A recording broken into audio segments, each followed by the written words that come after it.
Global prices for food commodities like grain and vegetable oil fell last year from record highs in 2022, when Russia's war in Ukraine, drought, and other factors helped worsen hunger worldwide, the UN Food and Agriculture Organization said Friday.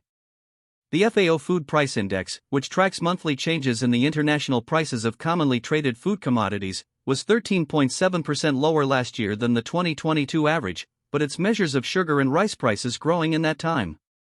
Last month, the index dropped some 10% compared with December 2022.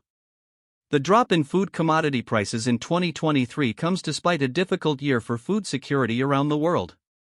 Climate effects like dry weather, flooding, and the naturally occurring El Nino phenomenon, combined with fallout from conflicts like the war in Ukraine, bans on food trade that have added to food inflation and weaker currencies have hurt developing nations especially. While food commodities like grain have fallen from painful surges in 2022, the relief often hasn't made it to the real world of shopkeepers, street vendors, and families trying to make ends meet. More than 333 million people faced acute levels of food insecurity in 2023, according to another UN agency, the World Food Programme. Rice and sugar in particular were problematic last year because of climate effects in growing regions of Asia, and prices have risen in response, especially in African nations. With the exception of rice, the FAO's grain index last year was 15.4% below the 2022 average, reflecting well-supplied global markets. That's despite Russia pulling out of a wartime deal that allowed grain to flow from Ukraine to countries in Africa, the Middle East, and Asia.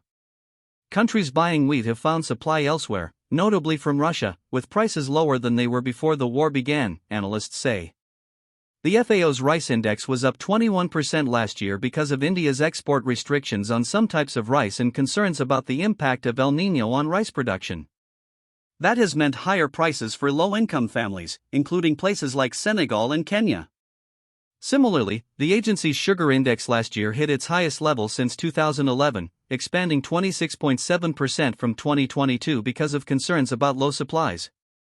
That followed unusually dry weather damaging harvests in India and Thailand, the world's second and third largest exporters. The sugar index improved in the last month of 2023, however, hitting a 9-month low because of strong supply from Brazil, the biggest sugar exporter, and India lowering its use for ethanol production.